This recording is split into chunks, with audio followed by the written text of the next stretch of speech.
Yo, so Noahjay in this bitch. I'm looking to make a video about my background, my music background. I'm looking to talk about like connections I made, connections I fell off with, certain moments that shaped me. Just talking about what information and memories I could regurgitate. I'll just go my camera roll. If I got moments or videos and photos of those moments, I'll capture that. So alright, let's just start it. I guess we could start with the pre-existing years, like me not even being a thought. The earliest I could think of, I don't know the year. This is like in mid-90s. My sister was born. Yeah, my mom was watching my sister, and then she asked, I think her mom or my dad's mom to watch her. So my mom said that my dad went out to some place or whatever, and she didn't know where he was or whatever. And then my mom ended up going out to this party, like it's a house party. And she goes to this party and she hears like music playing and barely somebody performing, and she ends up seeing my dad performing. I really can't remember the lyrics. She'll remember the lyrics. So that's like the earliest like information that I have for you. That is a regurgitated memory from my mom that just got regurgitated from me. So accuracy is probably like 70%. Let's fast forward to like maybe when I was 5 years old. I'm in Connecticut. I made a song called Leave Me Alone. That was the first time that I ever made a song. I was freestyling and I wasn't rhyming. I was just having fun, and my dad was always just making music. The turnaround point. Not as like an artist, just with music. So I don't know what we was doing. I guess we was doing back and forth from New York because we had family there. We always visit New York often. We used to go to like my aunt's house or my grandfather's house back in Cypress Hills. And at some point in time, I feel like Kanye spoke the most to me because Graduation came out, and these sounds and words and everything about that album was really good at that point in time as a kid. And I feel like just being around that, that's a very good foundation for music. Like that's my earliest like memory for music, in my opinion. My dad always listened to really good rap, and I don't know, I think it's really good rap mainly because of preference of how I was brought up, but I think it really shaped who I am. But I'm gonna have to skip like all those years, because like we were listening to good music. Just know we were listening to good music. So that was 5 years old. Let's skip to like maybe 9. All hip hop was really good back then. There was this point in time when Drake dropped Take Care, and then like moments later, maybe like a year later, Kendrick Lamar dropped Good Kid, Mad City. And I was really listening to these albums, but my dad put me on to Kendrick Lamar when Good Kid, Mad City came out. That album I used to listen to front to back at the age of the 5th grade, bro. Like, phenomenal work, bro. And I'm just like rapping alongside with him after I understand the words, and just listening to the different songs and different meanings, and how he was just telling a story throughout the album. And it was just, that was a big turning point. That was a big turning point. And don't get me started on his Illuminati. His Born Sinner album that came out a little after Good Kid, Mad City. Now, prior to listening to those albums, my dad was recording artists, making beats for them. So I was there when they were recording, but I'd be playing Xbox and just playing with that shit on mute, trying not to make noise. And that's how I got used to that stuff. I wrote a couple songs, maybe 1 or 2 songs around that age, just for fun. And I even made like one West Coast type of beat with my dad. And then my whole family was just listening to really good hip hop, like at all times. And then J. Cole came out with that 2014 Forest Hills Drive shit, bro, in like middle school, bro. But let's skip to, I guess, freshman year, 8th grade.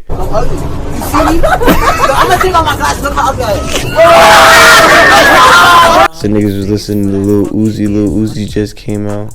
A lot of trap music was popping. That Atlanta trap music, very inspiring. I mean, I guess you could say that part is the pre-rapping arc, I guess, because I rapped on a song before when I was young, but it wasn't really, wasn't really serious. So yeah, that's just my pre-rapping era. So now we begin in the rap era. I really don't know why we started making music. But the music around 16 was very, very phenomenal work by a lot of artists. I'm talking about every single artist was putting in pain when we was in high school from 2016 to 2020. And if you went to high school with me, you know exactly what I'm talking about. We talking about Gunna and Lil Baby, Sold Out Days. You talking about Future and whatever, Masked Off and his shit. Fucking Kendrick Lamar got the Black Panther album with Future fucking doing crazy sounds. G Herbo PTSD album, Lil Uzi was popping off around that time. He dropped EA2 during COVID, but I forgot what he was dropping during. He was having a good time during high school. That's all I gotta say, bro. Trippie Redd, NBA Youngboy, a lot of artists were putting in pain during high school, bro. So it was a lot of good music that we were listening to. I guess we just started freestyling. Me and my man's Buddy E. I don't really talk to him that much anymore, but we used to be freestyling and shit. Turn up. This last one about to finish you. You about to die. Call me nigga under, got my dick sucked by Sky. And it was one time that we was at my crib and we decided to record. My dad was gonna be the recording engineer, and that's when we recorded Rags to Riches. Rags to Riches, I'm just a nigga trying to change that. The nigga get out of line, cause you bite, show a nigga his face that. That's my first ever, like, one of my first songs on SoundCloud. First songs ever that I released. And I did it with Buddy E, and my dad was mixing that shit. And bro, we was chiefing, bro. We was chiefing the pen in the bathroom. I don't know how my dad ain't noticed. He probably did, but we was fried, bro. But we was still putting P on that mic. I don't give a fuck, nigga. I'm an artist just like Leo Da Vinci. I just a bad like a Fendi. Niggas be lurking, niggas be plotting. Put him in script and I shot him. I just a cause I have it. I be going like a maverick. Had some bitches like Migos. You don't know I had to pop shit. Yeah, it was emotional. It was a emotional moment. Recorded a lot of a couple other songs that day, but Rags to Riches was the one that made it out. And we went to Christ the King. We released that shit, and people actually listened to that shit. That's like an organic song. Like when I say organic, those are organic plays. Like that was a genuine moment that people were listening to it, actually giving us criticism and bumping that shit, whatever. I would have never hear anybody bumping it, but yeah. So that was me and Buddy E's first song, and after that I did Type of Nigga. I'm the type of nigga turn George Wise to a bit Frank. Just at the zeros, yeah, that's how I think when I touch bread. We gon' be in the banks. Type of Nigga was my first solo songs. I was talking about my ex during that point in time. I was talking about her a little bit on the song. I was following her, and niggas listened to that shit in the school. I was sharing that shit on Snapchat and shit. But yeah, that was that. We started like that. Like a little right after that, we was getting beats from Mikey Glit. Shout out Mikey Glit. A lot of like trap, melodic beats that was perfect for me and Buddy E. Mikey Glit was giving us beats, and it was like training us. It was training me for industry sound. That's how I treat every like producer when they give me like their certain style. It trains me to rap better, you know. I like to be able to rap on different styles. So yeah, Mikey Glit was helping us practice and learn. We freestyle on his beats and shit like that. Right into his beats, practice. Just a lot of practice.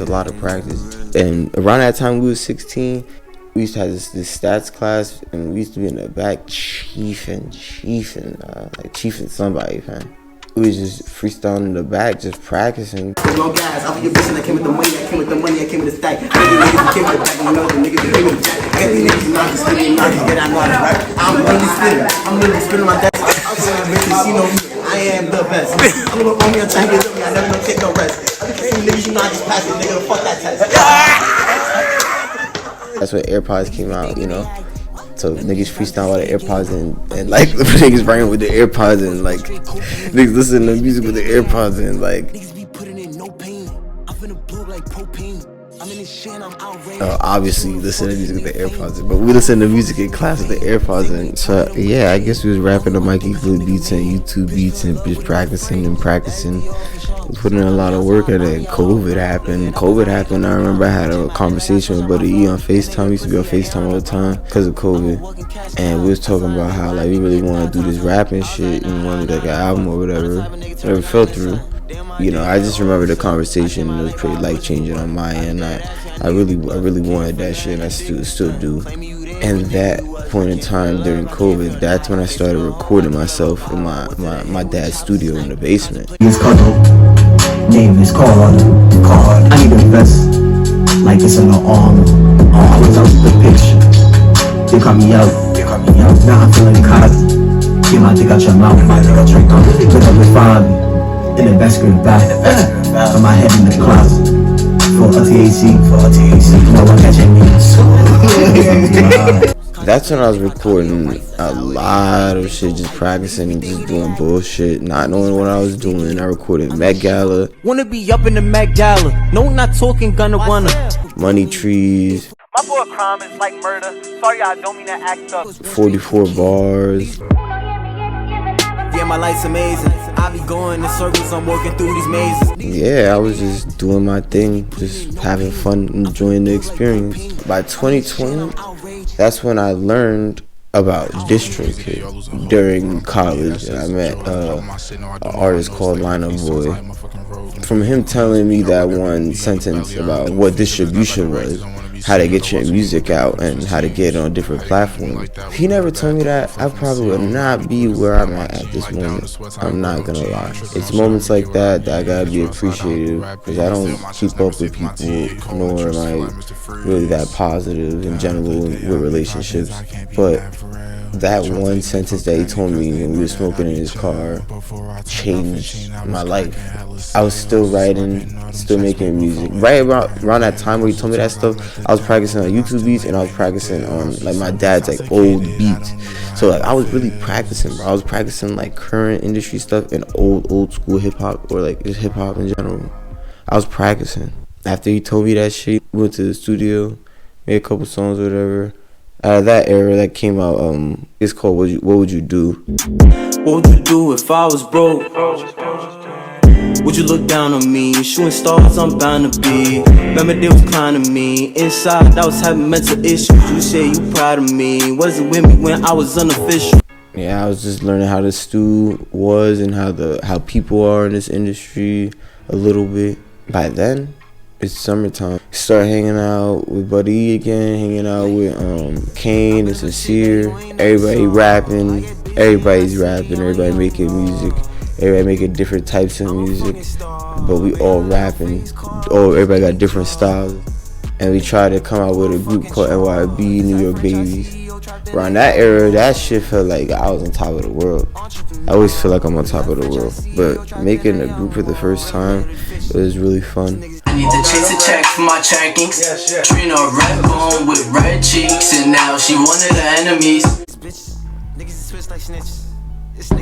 Making creative decisions, competing. It was a very fun experience, and it felt like on some Wu-Tang shit, real shit. You know, that's what I was always trying to build. At that point in time, that's when I got mixing information from Kane's uncle, because we used to rap in my dad's basement, and we used to rap in Kane's uncle's garage. That's where I got information on what a mixing or a vocal chain is, and that's when I started to get the aspect that music was a little deeper in terms of how to make it sound the way it is. That's another point right there. Somebody gave me information and I ran with it. He didn't have to tell me how to mix, and that's when I started mixing some people's songs, and I just learned how to mix. He just gave me a format of how you do it. He gave me some plugins that I still use to this day. That little moment just is another foundation, another butterfly effect. If it never been said, I would not be where I'm at right now. I appreciate that moment. I appreciate those times. And at that point in time, I was still recording myself in my dad's basement, still having fun. Then it comes to 2022, the new year, around the winter time. Buddy is in New York while I'm at college, and he finds a producer with Far From Average Neek, and the producer was Low Key Neek. So the producer side engineer. I go there the first day. I recorded Staple. A staple in this game, a playmaker, risk taker, born on niggas like Buddha Baker. You out here chasing birds, while I chase paper. Dope boy working hard, I need 40 acres. We also made another song, I think, where it kind of sounded like A Boogie. I think it was the auto-tune setting. And from that point on, I found a place to record that knew how to make my voice sound pretty good. That's when I was learning how to get services. That was the point of time where I recorded Stepping Stone, Y20, and D to the A. When I was home, I would go to the studio, sit in their bedroom, pay them, and rap. At that point in time, I didn't live with my dad anymore, so that was the main reason for that. But yeah, I was just going over there and just networking, and that's how I was able to like perform for the first time. Double O, I know what double O at. I know what double O at. But that beat go dumb, nigga. See, I'm the main reason why the city hot. Dead friends, I can air down, do my mini riding. Niggas say they hot. And they really not. All y'all niggas sounding alike, like I'm from the Bronx. Be able to rap on industry type beats. I'm in the loop. Give me the loot, I need all of that. I'm in the stool. I kill a beat, then we run it back. And yeah, that's 2022 for you in a nutshell. I was just working with Low-Key Neek and Double O Savage that whole time. They weren't very reliable people, and I felt like I was being milked out of my money for the product that barely gains a fucking $1 a month. But it's all good. So that happened. Dropped Paying for Thoughts as a fucking exit album, I guess, of that era. But some good music came from that era, so I appreciate them. And I also learned certain things from them, like Punching In, Flangers, how the music scene works a little bit when it comes to performing, how the music scene works a little bit in general, just from money exchanges to beat exchanges. I ain't gonna get too heavy on it. Three Butter was making beats, we were just rapping and practicing, more practicing. But then I decided to take it upon myself to make a solo album with Butter E, and I was Imperfect. I was written like fall of 2023. Okay, so Imperfect dropped on November 6, 2023. So the summer of 2023, I recorded Imperfect. Yeah, I just recorded Imperfect, and I recorded Deluxe for Imperfect. And then we also were recording like a lot of collab songs. I was making like a Noahjay'S album, but like with a lot of features. Would have featured Shady, Sincere, and Buddy E. But it got scratched. It ended up getting scratched because niggas part ways. That's just how it is. Nah, but that Butter E era though, that shit, it was a crazy time because we had crazy sounds. Like I said, crazy sounds, crazy artists developing and practicing, and it was something big. And I made Imperfect, and then I made Imperfect Deluxe with 5 extra songs. We had like 3 tapes worth of music as a group. I was kind of constructing it, mainly constructing it. And it's all on YouTube, but you know, like I said, niggas part ways, and that's just how that happened. After that, that's when I met Argo. Nigga got me weak for that. Niggas outside the window? What the fuck? Hell yeah! This nigga right is a bomb. Yeah, nigga. And that's when we made MIM. I met Ryan before I started recording the Imperfect, and that's when I was recording for some MIM. Oh my god, damn. They on the granny stone. They got Green spin, settle for us, ain't sell for nothing. I'm fucking up. Forgot One of my lungs. I'm on my way to the sun. My father done took with his son. I really fought for drugs. I'm still smoking on drugs. Nigga, I turn to the plug. Nigga, I turn to a sidekick. I got the car doing my shit. I got the car doing my shit. He was just making phenomenal beats. He barely know what he doing. I told him how to make like a rap beat when he was drunk, and he took the information. He was making good beats I could rap to. Sounded different, so I went for it. And then when the school semester started, I mixed Imperfect, and after I finished that, we completed MIM, and then I mixed MIM and dropped that in spring 2024. I was really learning how to mix that whole era. I don't know the dates, but I was really learning how to mix, and I'm still learning. As summer went by, and I really didn't have like, I don't really have that much relationships when it comes to this music stuff, so I was just developing on my own, and one day I recorded and used to this. Nigga, I make it hit my sleep, nigga. Nigga, I'm geeked up. Nigga, don't fuck on my real. I'm in the spot and I eat my feet up. The way she staring, I know she eat it. Watch for the Nina. You know how I feel when niggas on beat. Nigga, don't ask for a feature. You ever compare me to all this, you better compare me to that nigga Jesus. So since niggas parted ways and shit and disappeared, I ain't really have nothing to rap on, you know? No beats to rap on, not with my own or like that I could fuck with. So I started going on threads, and I went on Threads and I was making connections. That's why I found Salute the Sauce and Mariaki. Those are the people that made Ain't Used to This in 2056. Those two songs started the era that I'm in right now. I just made Industry Baby, Industry Bot, and Rebirth, and that was the summer of 2024. Like, fast forward and now I'm here. Yo, so I'm having a little exporting problem, so it's not letting me do the full 32 minutes. So this is the end of the video. Next week I should post a recap and reflect on it. Thank you for watching.